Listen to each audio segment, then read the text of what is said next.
Good morning, student. Today we are going to study class 9 polynomial chapter, which we have started and I have made a part 1 video. This is part 2 video. So if anybody don't seen that video, then go and first watch that video so that you can understand in a better manner. Part 2. Topic to be covered today. First topic is standard form of the polynomial. Our second topic is number of the term in the polynomial.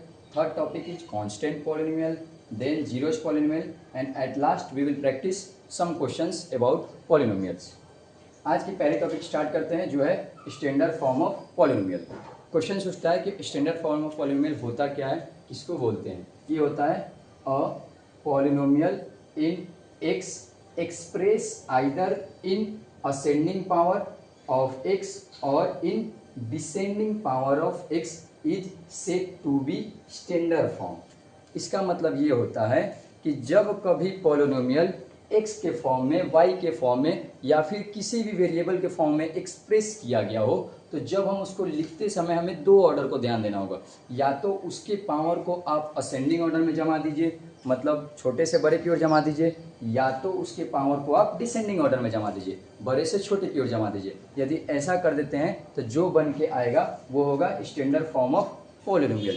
यहाँ पर देखिए मैं एक example दे के रखा हूँ. Example है x plus x के पावर 6, एक्स के पावर 2, एक्स के पावर 5, एक्स के पावर 3, एक्स के पावर 4 और आखिरी में लिखा हुआ है 5. देखिए ये जो एग्जांपल है स्टैंडर्ड फॉर्म में नहीं दिया हुआ है, क्योंकि देखिए यहाँ पर मैंने कोई सा भी सीरीज फॉलो नहीं किया है. यहाँ पे यदि इसका डिग्री आप चेक करेंगे, डिग्री मैं लास्ट वीडियो में पढ़ा चुका हूँ. डिग्री क्या होता है, the power of a variable is known as degree. तो यहाँ पर आएंगे तो यहाँ पर डिग्री है 1, यहाँ पे डिग्री है 6, यहाँ पर 2, यहाँ पर 5, यहाँ पर 3, यहाँ पर 4 और यहाँ पर डिग्री हो जाएगा 0. यदि कुछ नहीं है तो 0 होगा डिग्री. ये टॉपिक यहाँ पर हम लोग कवर करेंगे अच्छे से कांस्टेंट पॉलिनोमियल में. ठीक है, तो ये जो एग्जांपल दिया हुआ है ये स्टैंडर्ड फॉर्म में नहीं है. इनको स्टैंडर्ड फॉर्म में बनाने के दो तरीके हैं. या तो आप इसको असेंडिंग ऑर्डर में जमा दीजिए या तो आप उसको डिसेंडिंग ऑर्डर में जमा दीजिए. तो अभी मैं करके दिखा रहा हूँ इसको स्टैंडर्ड फॉर्म में. सबसे पहले मैं असेंडिंग ऑर्डर में जमाते हैं. ठीक है, असेंडिंग ऑर्डर में जमाने का मतलब होता है कि हमेशा डिग्री को आखिरी, मतलब सबसे पहले सबसे छोटा डिग्री और सबसे आखिरी में सबसे बड़ा डिग्री जाएगा, और कांस्टेंट टर्म को हम हमेशा आखिरी में रखेंगे. तो यहाँ पर होता सबसे पहले डिग्री क्या हो जाएगा, इसका डिग्री 1 है तो x को आगे लिखा हूँ. फिर अगला टर्म करते एक्स स्क्वायर, फिर next term x cube, then x के पावर 4, देन एक्स के पावर में 5 और देन आखिरी एक्स के पावर में 6 और लास्ट में आप अपना कांस्टेंट टर्म डाल दीजिए. जो ये बन गया है ना सीरीज, ये है आपका स्टैंडर्ड फॉर्म ऑफ पॉलिनोमियल. देखिए यहाँ पर डिग्री स्टार्ट हुआ है कहाँ से, 1 से और लास्ट गया है 6 के पास. और ठीक है, और कांस्टेंट टर्म हम लोग जनरली हमेशा आखिरी में डालते हैं. या तो ये स्टैंडर्ड फॉर्म है, नहीं तो फिर यदि आपको डिसेंडिंग में जमाना है तो डिसेंडिंग में जमा दीजिए. इसका रिवर्स कर दीजिए. सबसे पहले एक्स के पावर में 6 कर दीजिए, एक्स के पावर में 5, एक्स के पावर में 4, एक्स के पावर में 3, एक्स के पावर में 2 और एक्स और आखिरी में कांस्टेंट टर्म. ये जो दो तरीका है, ये तरीका है स्टैंडर्ड फॉर्म ऑफ पॉलिनोमियल लिखने का. अब नेक्स्ट टॉपिक हम लोग कवर करेंगे number of the term in the polynomial. Now our next topic is numbers of term in the polynomial. Numbers of degree के बेसिस पे हमने लास्ट वीडियो में कवर कर चुके हैं. अब यहाँ पढ़ेंगे टर्म के बेसिस पे कितने टाइप के होते हैं polynomial. On the basis of term polynomial को बांटा गया है 3 टाइप में. पहला होता है मोनोमियल, दूसरा बाइनोमियल और तीसरा ट्राइनोमियल. मोनोमियल वो होता है मोनोमियल कंटेंट ओनली 1 टर्म, मतलब वैसे पॉलिनोमियल जिसमें बस एक ही टर्म हो उसको बोलते हैं मोनोमियल. देखिए एग्जाम्पल के थ्रू समझते हैं. यहाँ पर मैं एग्जाम्पल लिख रहा हूँ 5x. देखिए यहाँ पर टोटल एक ही टर्म है 5x. इसके बीच में कोई भी साइन मैंने यूज नहीं किया है, कोई भी प्लस का साइन यूज नहीं किया है, जो कि यहाँ पर कांस्टेंट है 5 और वेरिएबल यूज किया हूँ x. तो इसको बोलेंगे हम लोग मोनोमियल, क्योंकि देयर इज ओनली 1 टर्म्स. अगला यूज कर लेते हैं बस 7 लिखते हैं. देखिए यहाँ ये भी एक ही टर्म है, मोनोमियल का एग्जाम्पल है. ये हो जाएगा कांस्टेंट पॉलिनोमियल, बट है तो एक ही टर्म. ठीक है, वैसे ही आप लोग कुछ भी लिख सकते हैं. 6x क्यूब, एक्स के पावर में 7, एक्स के पावर में 10.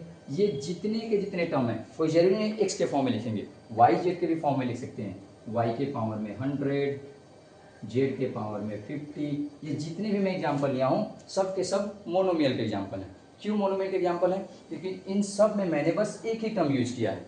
देखिए यहाँ पर 5x यूज किया है, यहाँ पर 7, यहाँ पर 6x3, सब में मैंने एक ही टर्म यूज किया है। तो ये एग्जाम्पल हो जाएंगे मोनोमियल टाइप ऑफ पॉलिनोमियल है, जहाँ पर एक ही टर्म हो। जब हम लोग मोनोमियल, बाइनोमियल और ट्राइनोमियल पढ़ते हैं तो वहाँ पर डिग्री मैटर नहीं करता है। डिग्री कुछ भी हो सकता है। जैसे देखिए यहाँ पर डिग्री क्या है, 100 है, यहाँ पर डिग्री 50 है, यहाँ पर डिग्री 10 है, यहाँ पर डिग्री 7 है, यहाँ पर 3 है, और ये है कांस्टेंट। तो कांस्टेंट का डिग्री हमेशा 0 होता है। यहाँ पर डिग्री 1 है।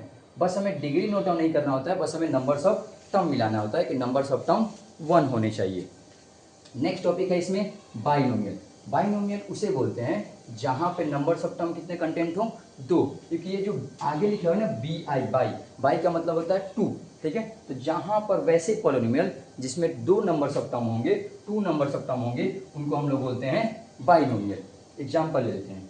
फॉर एग्जाम्पल यहाँ पर मैं कर दिया हूँ 2x² प्लस में 5x। यहाँ देखिए, यहाँ पे 2x² के बाद मैं एक मैथमेटिकल ऑपरेशन लगाया हूँ जो कि प्लस है, फिर लिखा हूँ 5x। तो इसको बोलेंगे पहला टर्म और इसको बोलेंगे दूसरा टर्म। तो जब ऐसी कंडीशन आ जाए, किसी भी पॉलिनोमियल में नंबर्स ऑफ टर्म 2 हो जाए, तो उस पॉलिनोमियल को बोलते हैं बाइनोमियल। एक दो एग्जांपल्स और ले लेते हैं। z के पावर में 10 प्लस में 5z²। ये देखिए यहाँ भी 2 नंबर्स ऑफ टर्म है, तो ये भी हो जाएंगे बाइनोमियल। क्लियर। अब आखिरी होता है ट्राइनोमियल। ट्राइनोमियल का मतलब होता है कि वैसी पॉलिनोमियल जिसमें 3 टर्म्स हो।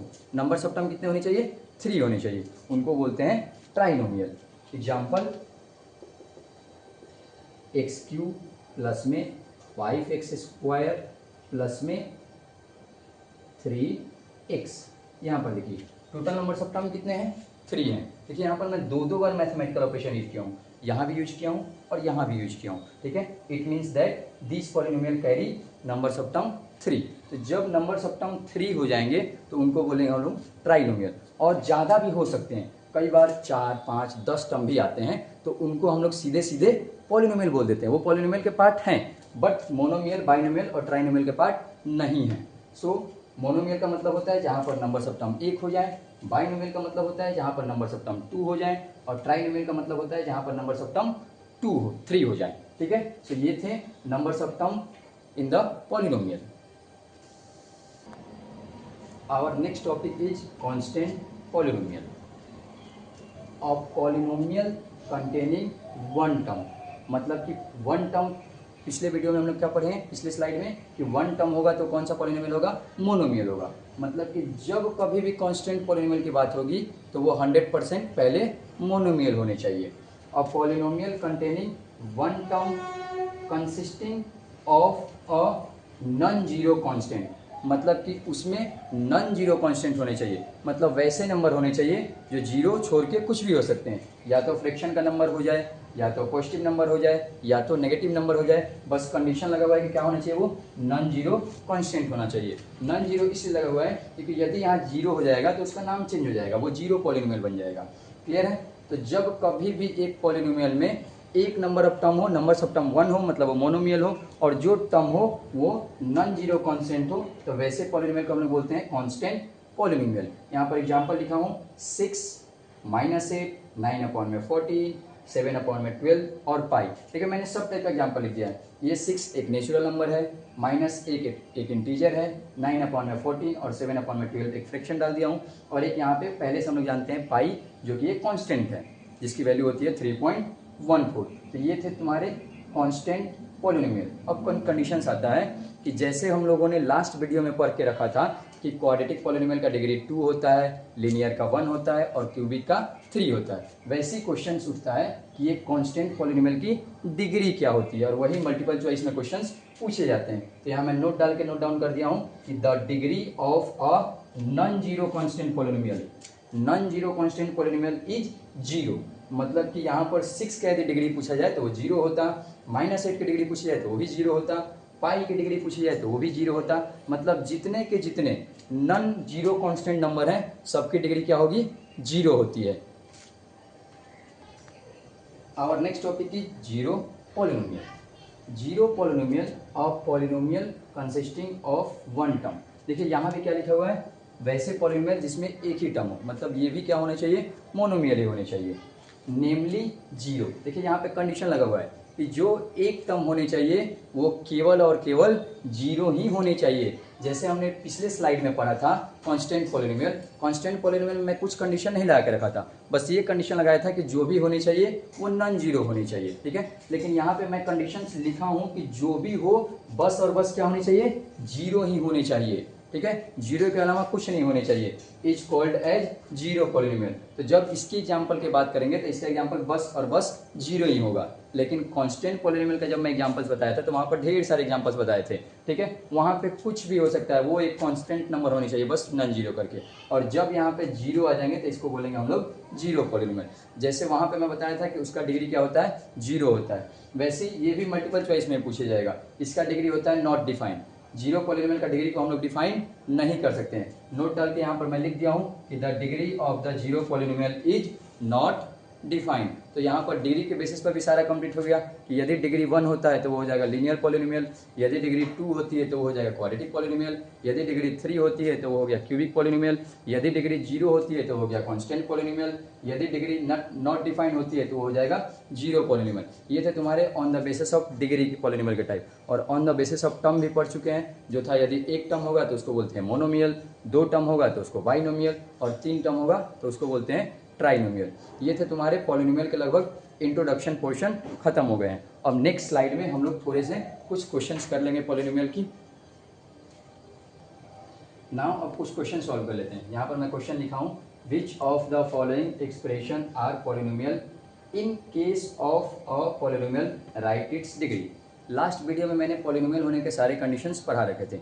पॉलिनोमियल होने के कंडीशंस होते हैं कि डिग्री जो उनके होने चाहिए वो एक होल नंबर में होनी चाहिए, ठीक है। और वहाँ पे मैं ये भी कंडीशन पढ़ा रखा था कि कौन सा जो मैथमेटिकल एक्सप्रेशन है वो जो पॉलिनोमियल नहीं होगा। जहाँ पर मैंने आप लोग को 4 कंडीशंस पढ़ाया था कि डिग्री, पहला कंडीशन पढ़ाया था कि डिग्री रूट में नहीं होनी चाहिए, मतलब कि जो तुम्हारे वेरिएबल टर्म्स हैं वो रूट में नहीं होने चाहिए। दूसरा, वेरिएबल टर्म्स पे जो डिग्री चलनी चाहिए वो माइनस में नहीं होनी चाहिए, वेरिएबल्स टर्म्स रूट में नहीं होनी चाहिए। और तीसरा पढ़े थे वेरिएबल्स टर्म्स नीचे डिनोमिनेटर में नहीं होने चाहिए, ठीक है। तो यदि वो सारे कंडीशंस होंगे तो वो पॉलिनोमियल नहीं होगा, बस एक्सप्रेशंस होगा, अलजेब्रिक एक्सप्रेशन होगा। अब यहाँ छांटते हैं, देखिए यहाँ पर जो वेरिएबल यूज किया गया है एक्स यूज किया गया है, ठीक है। यहाँ पे लिखा हुआ है एक्स क्यूब माइनस में 5x प्लस में 2। तो यदि इसकी डिग्री की बात करें तो इसका डिग्री होगा 3 और इसका डिग्री होगा 1, और इसका डिग्री एक कांस्टेंट टर्म है तो कांस्टेंट टर्म का नॉन जीरो कांस्टेंट टर्म है। तो अभी हमने पिछले स्लाइड में पढ़ा था कि जब ऐसा हो जाए नॉन जीरो कांस्टेंट हो जाए तो उसका डिग्री होता है 0। तो देखिए यहाँ पर भी डिग्री 0 हो गया, यहाँ पर भी डिग्री हो गया 1 और यहाँ पर भी डिग्री हो गया 3। देखिए ये जो है 3 टर्म दिए हुए हैं और तीनों टर्म का जो आपका डिग्री है ना, ये क्या आया है, एक होल नंबर आया है। जब ऐसा कंडीशंस हो जाए तभी इसको हम लोग बोलेंगे पॉलिनोमियल। और ये कौन सा टाइप का पॉलिनोमियल है, यहाँ पर डिग्री कितने हैं, 3 है, तो on the basis of degree ये हो गया क्यूबिक पॉलिनोमियल, और on the basis of term ये हो गया ट्राइनोमियल, ठीक है। तो यदि इसका डिग्री पूछेगा तब क्वेश्चन उठता है कि सर इसका डिग्री क्या होनी चाहिए, 3 होनी चाहिए कि 1 होनी चाहिए। तो हमेशा किसी भी पॉलिनोमियल का जो डिग्री बताया जाता है वो हाईएस्ट डिग्री बताया जाता है। यहाँ पर देखिए हाईएस्ट डिग्री कितने हैं, 3 लिखे हुए हैं, तो इसका डिग्री क्या हो जाता, इसका डिग्री हो जाता 3, और एक ये पॉलिनोमियल है, क्यूबिक पॉलिनोमियल है। सेकेंड एग्जाम्पल पे आते हैं। यहाँ पर देखिए सेकेंड एग्जाम्पल लिखा हुआ है, y में मैं लिखा हूँ term y² plus √2 y minus √5। देखिए y को मैं रूट से बाहर रखा हूँ, और जो हम लोग कंडीशंस लगाते हैं पॉलिनोमियल में वो बस वेरिएबल पे लगाते हैं कि वेरिएबल रूट में नहीं होने चाहिए। मैं कभी ये नहीं बोला हूँ कि कांस्टेंट नहीं होने चाहिए, कांस्टेंट हो सकते हैं। देखिए यहाँ पर कांस्टेंट क्या है 5, तो इसको रूट में रखा जा सकता है। यहाँ पे कांस्टेंट है 2, तो ये भी रूट में हो सकता है। जो कंडीशन लगते हैं सब के सब वेरिएबल पर लगते हैं, ठीक है। तो यहाँ पर यदि डिग्री देखा जाए तो 2 हो गया, यहाँ पर डिग्री 1 हो जाएगा, और ये आपका कांस्टेंट है तो यहाँ पर डिग्री 0 हो जाएगा। तो ये भी आपके पॉलिनोमियल होंगे, और इसका डिग्री कितने हो जाएंगे, 2 हो जाएंगे। और यदि डिग्री 2 हो गए तो ये हो गया क्वाड्रेटिक पॉलिनोमियल, ठीक है। नेक्स्ट एग्जांपल में आते हैं। जो थर्ड वाला एग्जांपल मैं लिखा हूँ, यहाँ पर देखिए वेरिएबल क्या है, x है, और x पर क्या लगा हुआ है, रूट लगा हुआ है। और यदि रूट को हटाया जाए तो कुछ ऐसे लिख सकते हैं, 2x के पावर में हाफ प्लस में 7। देखिए यहाँ पर पावर कितना आ गया, हाफ आ गया, जो कि होल नंबर नहीं है। जो सबसे छोटा होल नंबर होता है वो होता है 0। ये तो फ्रैक्शन में आ गया, ठीक है। तो ये पॉलिनोमियल ही नहीं है, ये अलजेब्रिक एक्सप्रेशन है बट पॉलिनोमियल नहीं है। तो यदि पॉलिनोमियल नहीं है तो फिर इसका डिग्री भी हम लोग नहीं बता सकते हैं, ठीक है। नेक्स्ट एग्जाम्पल मैं लिखा हूँ -6। -6 में यहाँ पर कोई भी वेरिएबल नहीं लगा हुआ है, और यदि वेरिएबल नहीं लगा हुआ है तो ये है आपका नॉन जीरो कांस्टेंट है। तो पिछले स्लाइड में हम लोग पढ़े हैं कि जब नॉन जीरो कांस्टेंट हो जाए तो इसका डिग्री होता है 0। मैं नोट डाल के लिखवा चुका था, इसकी डिग्री हो जाएंगे 0। नेक्स्ट एग्जाम्पल यहाँ पर देखिए, √5 भी है और रूट में ही x को रखा हुआ है। अभी पढ़ा चुके हैं रूट में वेरिएबल्स नहीं होने चाहिए, तो आपका ये भी पॉलिनोमियल नहीं होंगे। सब के सब अलजेब्रिक एक्सप्रेशन हैं, बट आपका तीसरा नंबर एग्जाम्पल और पांचवा नंबर एग्जाम्पल पॉलिनोमियल नहीं है, बाकी तीनों पॉलिनोमियल थे। नेक्स्ट एग्जाम्पल है z² प्लस में 5/z प्लस में 1। देखिए यहाँ पर जो पहला z है इस पर तो डिग्री 2 है, ये सही है, लेकिन जो दूसरा z मैं लिखा हूँ इसको डिनोमिनेटर में डाल के रखा हूँ। और मैं जब कंडीशन पढ़ाया था तो ये बताया था कि वेरिएबल डिनोमिनेटर में नहीं होने चाहिए। यदि इसको हम लोग कन्वर्ट करते हैं तो ऐसे लिख सकते हैं z⁻2 प्लस 5 z⁻1 प्लस में 1। देखिए जो दूसरा z है यहाँ पर इसके पावर क्या आ गया, -1 आ गया, जो कि होल नंबर नहीं है। यदि ऐसा कंडीशन आ जाए तो पॉलिनोमियल ये भी नहीं होगा, ठीक है। नेक्स्ट एग्जाम्पल है 1/3x। तो यहाँ पर फिर से यदि इसको कन्वर्ट किया जाएगा तो ये आता 3x के पावर में -1, फिर से माइनस में आ गया, ये भी होल नंबर नहीं है, तो ये भी पॉलिनोमियल नहीं होगा। अब आशा करता हूँ कि आप लोग को पॉलिनोमियल और अलजेब्रिक एक्सप्रेशन छांट लीजिएगा। पॉलिनोमियल अलजेब्रिक एक्सप्रेशन में बस अंतर ये है, डिग्री डिसाइड करता है। डिग्री क्या होनी चाहिए, यदि डिग्री होल नंबर में है तो वो पॉलिनोमियल है, यदि डिग्री होल नंबर में नहीं आ रहा है तो वो बस और बस अलजेब्रिक एक्सप्रेशन है। Thank you student. Next topic next video में करेंगे।